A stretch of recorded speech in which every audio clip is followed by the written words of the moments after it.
Hi, I'm Jen Cram with the Arts District of Breckenridge, and I'm here at the Tin Shop with guest artist PJ Bergin from Salida, Colorado. PJ is a fiber artist who specializes in felting, and she will be at the Tin Shop July 2nd through July 16th. You can come by and see PJ working Thursday through Sunday from 2 to 6 p.m. If you haven't been by the Tin Shop yet, we are located at 117 East Washington Avenue. PJ will also be offering a free workshop for children on Thursday, July 9th from 2 to 4 p.m.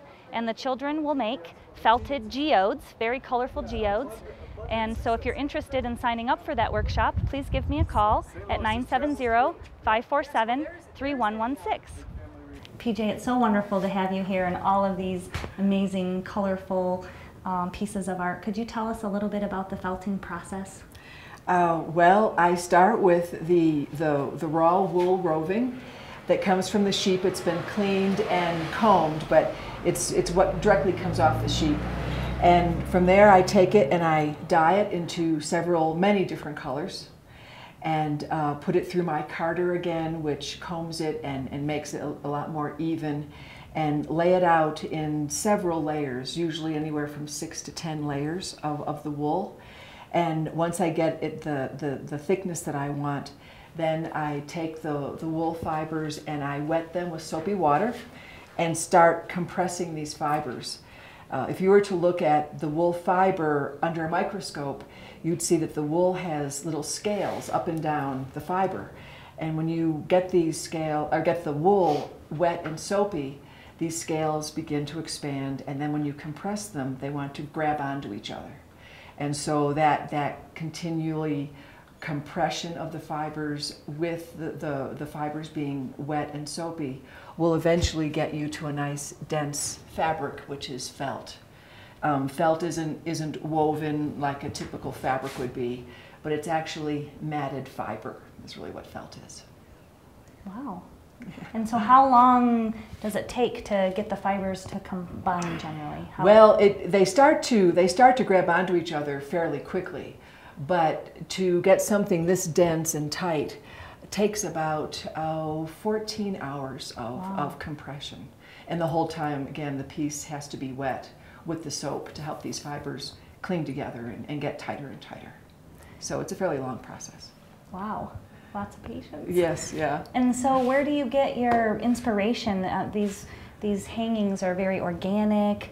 What do you see? How do you go through the artistic process? Well, I love working with color of many variations, whether it's a group of earth tones or lots of bright colors. So certainly color just in general is always an inspiration for me. Also, nature plays a big part in it.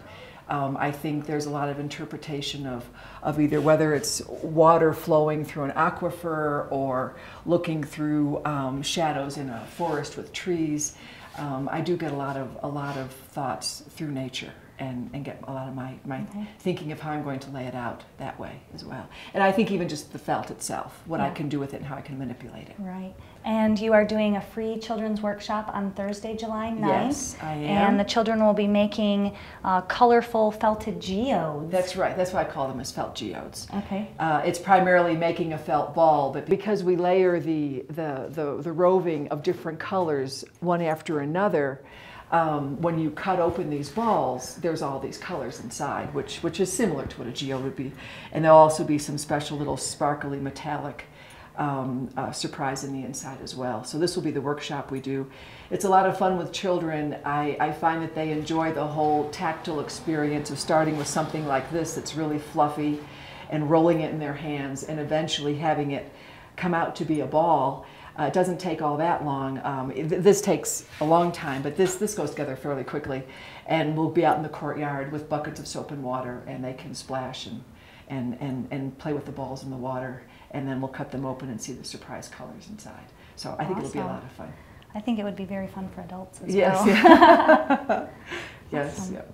Well, thank you. You're welcome. Thank you very much for having me here. I'm delighted to be in Breckenridge and part of the Tin Shop program. It's really great, and I think more towns need to appreciate what they have here, not only with the artists, but certainly taking some of these old structures and making them into studios has been a wonderful idea, and I'm very happy to be part of it. Thank you. Thank you.